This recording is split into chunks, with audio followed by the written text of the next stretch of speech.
Hello everyone, welcome to the smart IAS foundation. आज हम discuss करने वाले हैं 7 अगस्त 2024 के करंट अफेयर्स। इसमें हम टोटल टॉपिक डिस्कस करने वाले हैं 3। First topic is the bill seeks to expand NDMA rule. NDMA मतलब national disaster management authority. National disaster management authority के बारे में हम पूरा डिटेल में पढ़ेंगे, जो डिजास्टर मैनेजमेंट के अंदर आता है, जो जीएस पेपर 3 का पार्ट है। Second, powering up to a 30 trillion economy, ये भी जीएस पेपर 3 का पार्ट है, इंडियन इकोनॉमी का पार्ट है। Third, counting the poor with nutritional deficiency, ये जीएस पेपर 2 का पार्ट है। हंगर, न्यूट्रिशन, पॉवर्टी, इन सब से रिलेटेड टॉपिक्स हम लोग यहाँ पे डिस्कस करने वाले। फर्स्ट टॉपिक जो हमने इंडियन एक्सप्रेस से लिया है, ये क्या बोलता है कि नेशनल डिजास्टर मैनेजमेंट अथॉरिटी का रोल को बढ़ाने के लिए एक बिल को इंट्रोड्यूस किया गया है। बट ये बिल जो है फेल कर रहा है एनडीएमए का स्टेटस को और ज्यादा स्ट्रेंथन करने के लिए।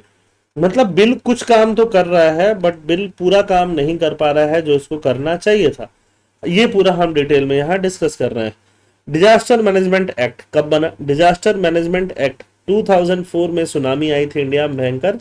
उसके बाद डिजास्टर मैनेजमेंट एक्ट पास किया गया, जिससे कि डिजास्टर को इंडिया में कंट्रोल किया जा सके।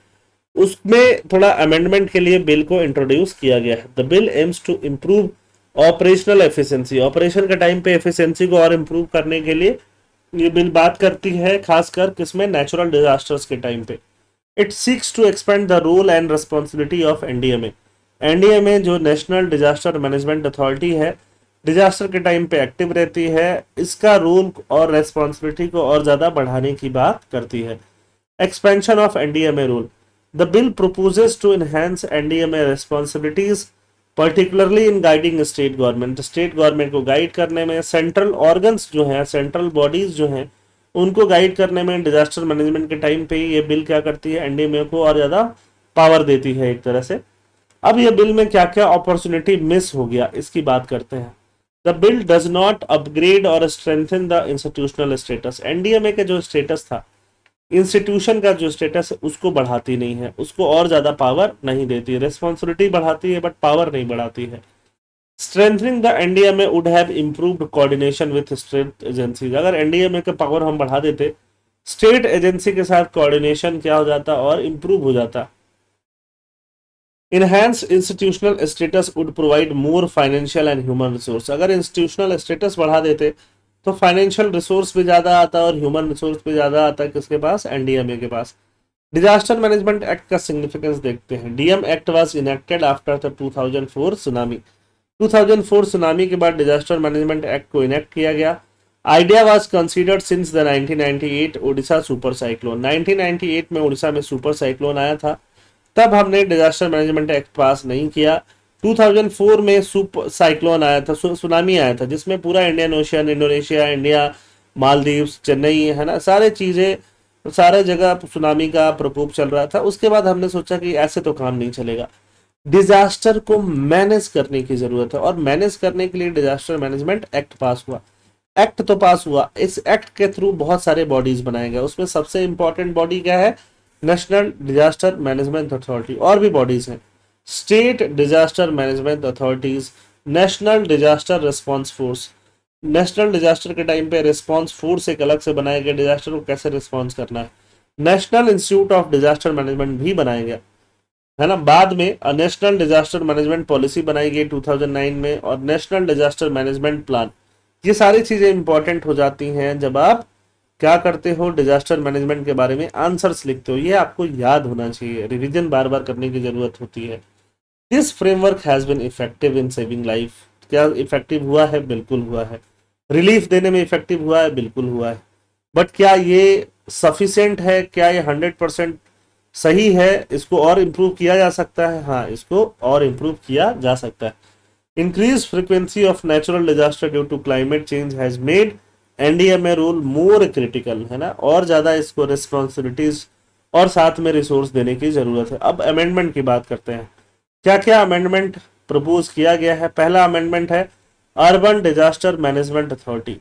डिजास्टर मैनेजमेंट अथॉरिटी, एक अर्बन डिजास्टर मैनेजमेंट अथॉरिटी को बोला गया है इसमें कि वो बनाया जाएगा, खासकर अर्बन फ्लड, जैसे गुवाहाटी फ्लड हो गया, दिल्ली फ्लड्स हो गए, है ना। इन सबको अभी गुवाहाटी में बहुत जबरदस्त फ्लड आया था, जू रोड, जीएस रोड, दिसपुर, सारे एरिया में, सारे रोड्स पे, जोराबाद में तो 6 फीट तक पानी भरा हुआ था।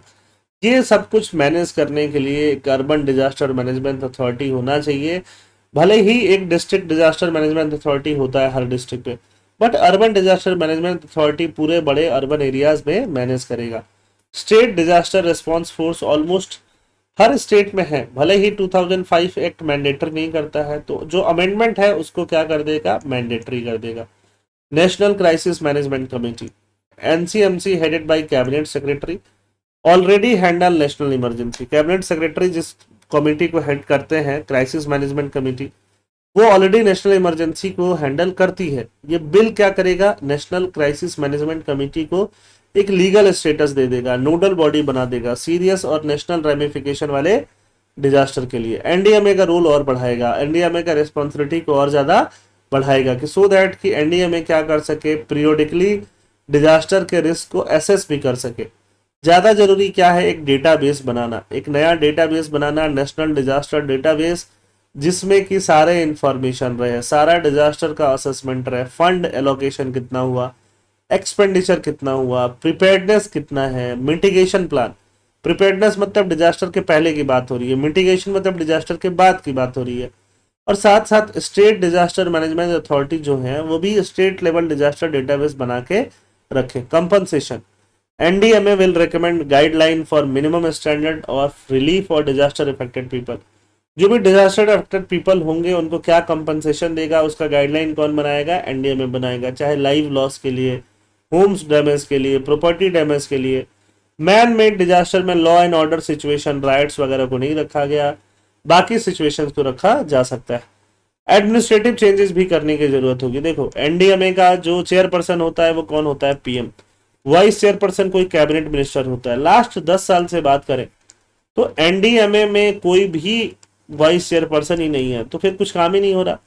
तो ये अमेंडमेंट ये लेजिटिमाइज करेगी किसी भी मेंबर को, जो चेयरपर्सन है मतलब प्राइम मिनिस्टर साहब, वो वाइस चेयरपर्सन बना सकते हैं, है ना, कैबिनेट मिनिस्टर के अलावा भी, जिससे कि डेली फंक्शंस को मैनेज किया जा सके।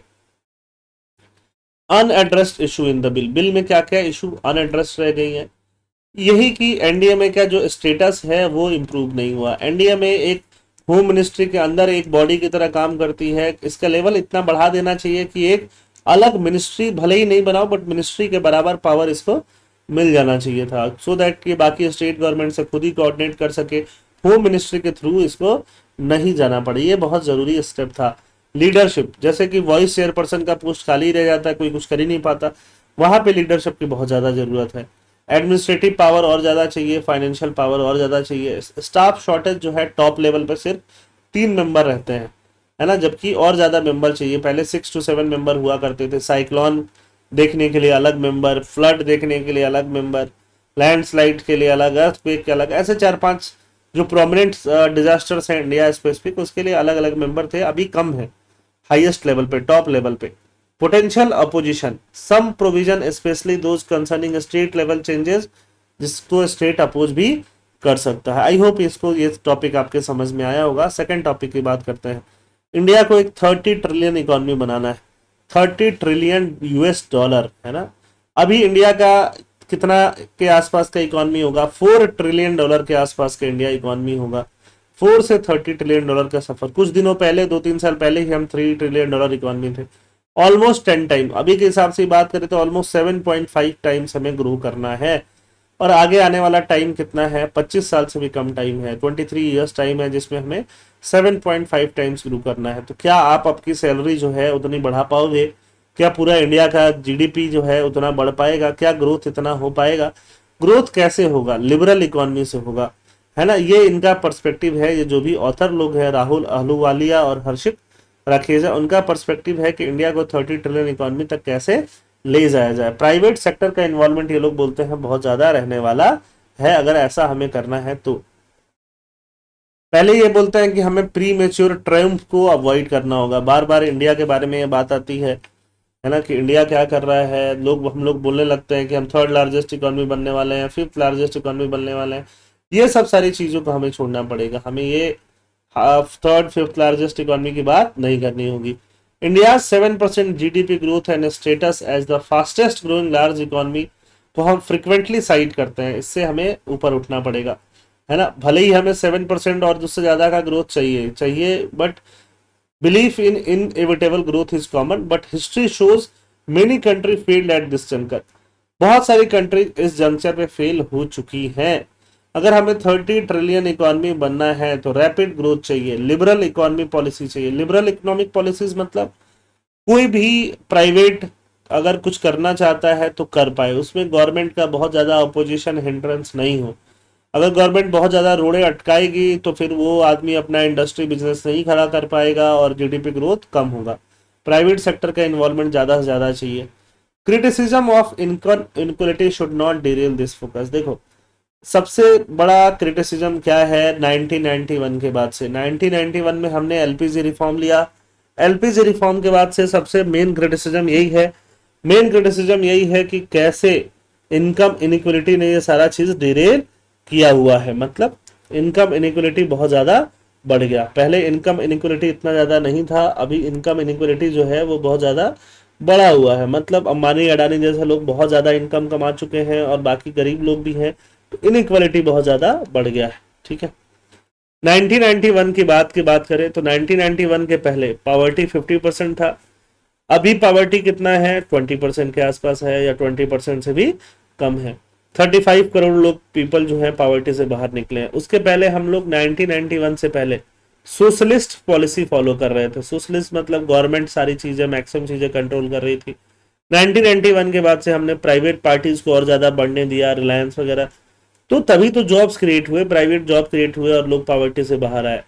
जनरली ये बोला जाता है कि रिलायंस और बाकी प्राइवेट कंपनी आई तो उनका फायदा हुआ, उनका फायदा नो डाउट हुआ, बट बाकी गरीब लोगों का ही फायदा हुआ। भले ही डिफरेंसेस बढ़े और इनइक्वलिटीज बढ़ी, बट लोग पॉवर्टी से भी तो बाहर आए।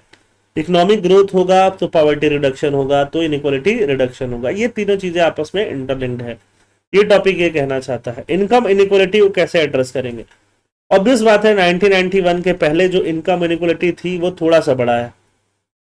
इनकम इनइक्वलिटी को मेजर करने के लिए एक फॉर्मूला होता है जिसको गिनी कोफिशिएंट बोलते हैं, उसमें थोड़ा सा चेंज जरूर हुआ है 1991 के पहले के टाइम में और 1991 के बाद के टाइम पे। बट अगर हम जो इंडियंस बॉटम में हैं उनकी क्वालिटी ऑफ लाइफ देखें 1991 के पहले और अभी, तो बॉटम इंडियन के 1991 के पहले क्वालिटी ऑफ लाइफ बहुत खराब थी, अभी उतनी खराब तो नहीं है, उससे बेटर ही है। भले ही वो बॉटम में है तो क्या हुआ, इकोनॉमिक ग्रोथ से क्या होता है, वेल्थ क्रिएट होता है ना। बड़े बड़े इंडस्ट्रीज क्रिएट होंगे, वेल्थ क्रिएट होगा, एंटरप्रेन्योरशिप के लिए स्कोप होगा, इंप्रूवमेंट होगा लिविंग स्टैंडर्ड में, है ना। यहाँ पे पावर्टी ट्रैप का बनाया हुआ है कि पावर्टी ट्रैप में कैसे फंसता आदमी। अगर इनकम ही कम होगा तो सेविंग कम होगी, अगर सेविंग आपकी कम हुई, बैंक में अपने पैसे कम रखे, बैंक आगे लोन कम देगा, बैंक लोन कम देगा, इन्वेस्टमेंट कम होगा, इन्वेस्टमेंट कम होगा, फिर इकोनॉमिक ग्रोथ कम होगा, वापस से लो इनकम होगा तो आप अपने बच्चे को अच्छे से नहीं पढ़ा पाइएगा, खुद अच्छे से पढ़ नहीं पाइएगा, एजुकेशन हेल्थ केयर वीक होगा तो आप ह्यूमन कैपिटल अच्छा नहीं बन पाओगे, अच्छा अर्निंग नहीं हो पाएगा, वापस से ये ट्रैप में फंस जाओगे। आगे क्या चैलेंजेस रहने वाले हैं? The easier gain from the 1990s economic reform have been realised. 1990s के बाद से जो गेन्स था वो इजी था क्योंकि आईटी सेक्टर ने बहुत ज्यादा ड्राइव किया इंडिया की इकोनॉमी को, और अभी देखोगे affluent middle class IT sector की वजह से आया है, जो 2 लाख 4 लाख 5 लाख 10 लाख रुपए महीने कमाते हैं बैंगलोर में, पुणे में, मुंबई में, गुड़गांव में, हैदराबाद में, ऐसी जगहों पे। 46% ऑफ द लेबर फोर्स जो है वो लो प्रोडक्टिविटी में ही है। एग्रीकल्चर जो है जो 18% ऑफ जीडीपी को कंट्रीब्यूट करता है। फीमेल लेबर फोर्स का पार्टिसिपेशन कितना है? 37%, जो कि कम है, पहले तो और भी कम था कोविड के टाइम पे, है ना। पोस्ट कोविड थोड़ा वुमेन जो है एग्रीकल्चर में रिटर्न हुई है, एग्रीकल्चर की जगह और जगह इंडस्ट्रीज में, मैन्युफैक्चरिंग में उनको रिटर्न होना चाहिए था, जहाँ पे उनका इनकम प्रोडक्टिविटी ज़्यादा रहता। अगर हम जापान की बात करें, चाइना वगैरह की बात करें, तो वहाँ पे फीमेल लेबर फोर्स पार्टिसिपेशन 60-70 है, इंडिया में 37 है। ये डेटा आप मार्क करके रख सकते हो, खासकर ये वाला डेटा, है ना। ये वाला डेटा जनरली मिलता नहीं है दूसरे कंट्री के, इंडिया वाली कंट्री का डेटा तो आपको बार बार मिलता रहेगा, ये आपको मेंस में लिखने के काम आएगा। Unlocking potential and ensuring employment equity. India's working age population जो है 950 मिलियन है, 95 करोड़, जिसमें 50% ही एम्प्लॉयड है, बाकी लोग एम्प्लॉयड नहीं है, लो स्किल्ड है। Low skilled employment intensive manufacturing with a focus on export can unlock the potential. अगर हम लो स्किल मैन्युफैक्चरिंग पे ही काम करे, शूज वूज बनाना, है ना, ये सब क्या है, लो स्किल्ड काम है, बहुत ज़्यादा हाई स्किल्ड तो नहीं चाहिए। और मैन्युफैक्चरिंग ऐसा जिसको एक्सपोर्ट किया जा सके, शूज बनाओ एक्सपोर्ट करो, वियतनाम कर रहा है, कपड़े बनाओ एक्सपोर्ट करो, बांग्लादेश कर रहा है, तो इसमें पोटेंशियल ज़्यादा है। South Korea, Taiwan, sorry, Japan, Vietnam, ये सब डबल डिजिट ग्रोथ ले आ पाए एक्सपोर्ट की वजह से, है ना, इंडस्ट्रियलाइजेशन ऐसा जिससे एक्सपोर्ट आ सके।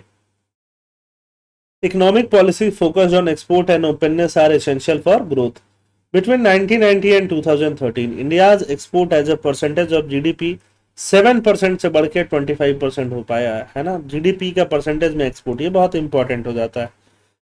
चाइना प्लस वन स्ट्रेटजी क्या है ये समझिए। देखो बहुत सारे कंपनी जैसे एप्पल वगैरह है, उनका मैन्युफैक्चरिंग यूनिट कहाँ पे है, चाइना में, बट चाइना से यूएस का बनता नहीं है। चाइना में कोविड वोविड जैसी प्रॉब्लम्स पहले आए, चाइना कब बंद हो जाएगा अचानक से बाकी वर्ल्ड के लिए पता नहीं है, तो इसलिए चाइना के अलावा किसी और एक कंट्री में भी वो मैन्युफैक्चरिंग हब चाहते हैं तो ऐसे में इंडिया को क्या करना पड़ेगा, इंडिया को टैरिफ्स कम करना पड़ेगा, सो दैट कि वो मैन्युफैक्चरिंग हब कहाँ पे बने, इंडिया में बने। ठीक है, इसी को बोलते हैं चाइना प्लस वन स्ट्रेटजी को यूज करना।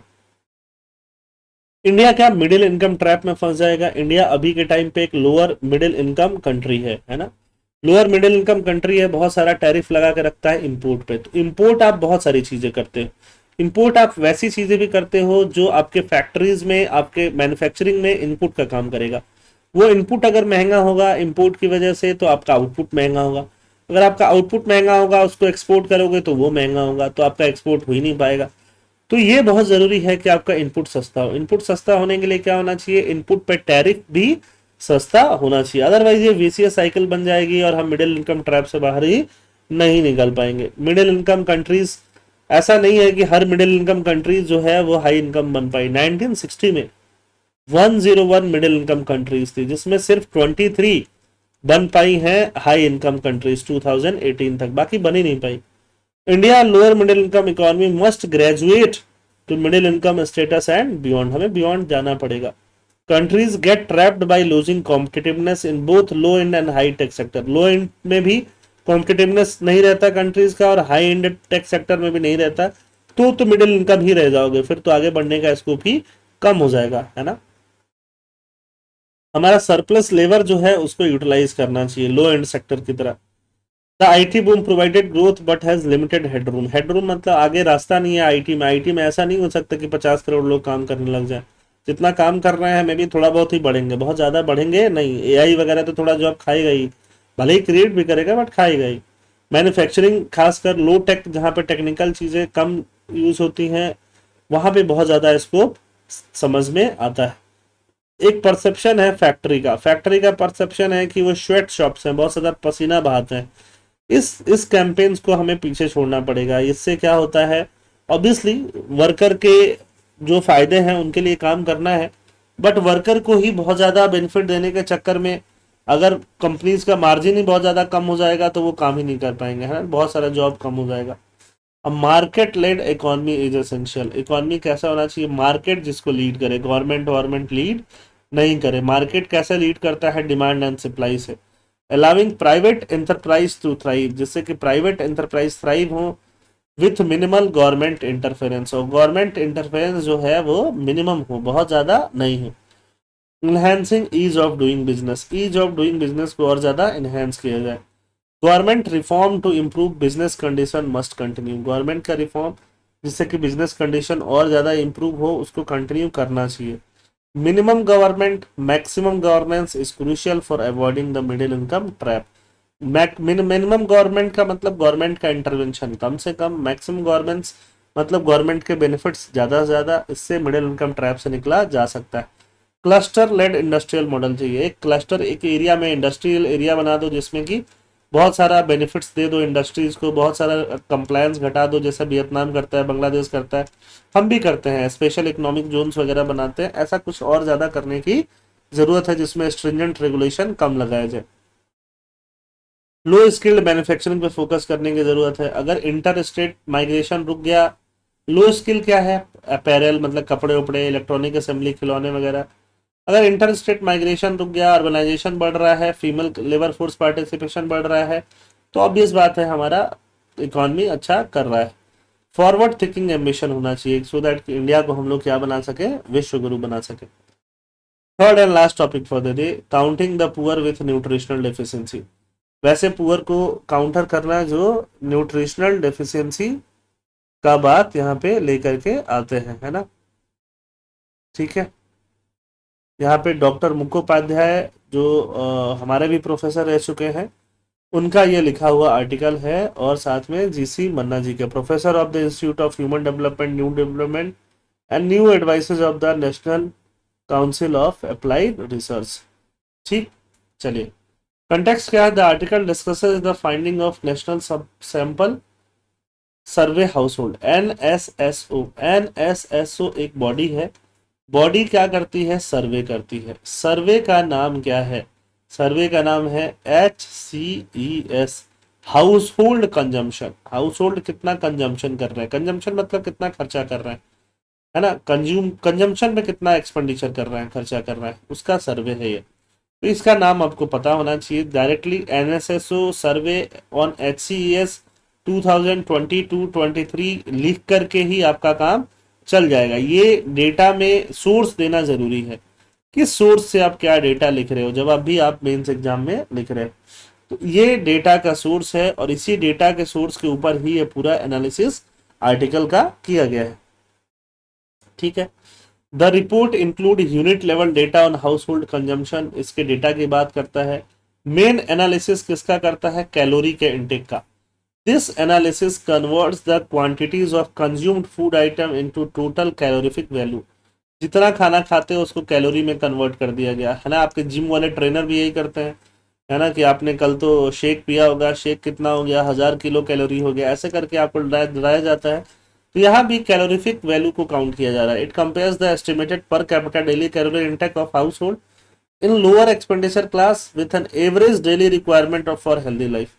हेल्दी लाइफ के लिए कितना डेली रिक्वायरमेंट चाहिए, और जो गरीब लोग हैं वो कितना ले रहे हैं, उसको क्या करेगा, ये पूरा टॉपिक कंपेयर करने वाला है। पुअर को डिफाइन करेगा, है ना। पुअर किसको बोलेंगे, पुअर किसको बोलेंगे, पावर्टी लाइन क्या होगा, उसके उससे कम वाले बिलो पावर्टी लाइन होंगे जिसको BPL बोलते हैं, उसके ऊपर वाले अपर पावर्टी लाइन। पावर्टी लाइन को डिफाइन करने का काम पहले भी किया गया। गवर्नमेंट टाइम टू टाइम अलग अलग कमेटी बनाती है। बहुत पहले एक कमेटी बनाई थी जिसको बोलते हैं लकड़ा वाला कमेटी। लकड़ा वाला कमेटी ने बोला कि अगर गांव में, रूरल एरियाज में कोई एक दिन में पर्सन 2400 किलो कैलोरी से कम खा रहा है तो क्या है, पुअर है, और अर्बन में 2100 किलो कैलोरी से कम ले रहा है तो क्या है, पुअर है। बाद में तेंदुलकर जी आए, है ना, 2006 वगैरह समथिंग में। तेंदुलकर जी ने बोला कि नहीं, कैलोरीफिक नॉर्म्स कुछ अलग होना चाहिए। कैलोरीफिक नॉर्म से हट के उन्होंने बात की पावर्टी लाइन के रिलेटेड। फिर बाद में रंगाराजन साहब आए 2013 में। ये आर्टिकल्स लिखते रहते हैं, इनके आर्टिकल्स मैंने पिछले ही दिनों में एनालिसिस किया होगा। ये इन्होंने बोला based on the poverty line और normative level of adequate nourishment, clothing, housing, transportation, education, सबके बारे में बात किया कि सबको लेके हम क्या बनाएंगे, पॉवर्टी लाइन बनाएंगे। अभी जो मेथोडोलॉजी NSSO ने लगाया है अपने लेटेस्ट सर्वे में, वो क्या लगाया है, average daily per capita calorie requirement. Average per capita calorie requirement कितना है उसकी बात करता है, उसका वेटेड एवरेज निकालता है ना। उसके हिसाब से ये average daily per capita calorie requirement की बात करेंगे, और मंथली पर कैपिटा एक्सपेंडिचर कितना होना चाहिए, कितना खर्चा होना चाहिए मंथली पर पर्सन, और एवरेज डेली कितना कैलोरी इनटेक होता है, इसको कंपेयर करेंगे। ठीक है, बहुत ज्यादा डिटेल में जाने की जरूरत नहीं है, जितना समझाया जा रहा है उतना काफी है। कितने प्रोपोर्शन को पुअर बोला गया, उन्होंने बोला कि जो भी लोग रूरल इंडिया में एस्टिमेशन कितना होना चाहिए, एक हेल्दी पर्सन का 2172 किलो कैलोरी रूरल इंडिया का एवरेज निकाला। अर्बन इंडिया कितना निकाला, 2135। अर्बन इंडिया थोड़ा कम ही रहेगा किससे, रूरल इंडिया से। फाइंडिंग क्या आई, द ऑल इंडिया थ्रेशोल्ड, उन्होंने बोला खर्चे का थ्रेशोल्ड MPC बोला रूरल इंडिया के लिए कितना है, 2197 रुपीज पर पर्सन, जिसमें फूड पे कितना वो पर्सन खर्च करेगा, 1569। नॉन फूड आइटम कपड़े उपड़े पे कितना करेगा, 628 rupees per month. Urban India के लिए कितना, 3077, जिसमें इतना फूड पे इतना नॉन फूड पे। क्या ये डेटा आप याद रख सकते हो, बिल्कुल आप नोट्स बना सकते हो डायरेक्टली, इन दो डेटा का नोट्स में आप यूज कर सकते हो अपने मेंस के एग्जाम में। इन डेटा के हिसाब से रूरल एरियाज में इतने परसेंट लोग पुअर पाएगा 17.1, और अर्बन में 14 पॉइंट। ठीक है, बस इतना काफी, और भी डेटा है उनको एनालिसिस करने की जरूरत नहीं है। ठीक, ऐसे करके उन्होंने बोला कि देखो इंडिया में जो भी पुअरेस्ट 5% लोग हैं उनका कैलोरी कंजम्पशन सिर्फ 1564 है, और अर्बन एरिया में सिर्फ 1607 है, जबकि ज्यादा होना चाहिए, है ना।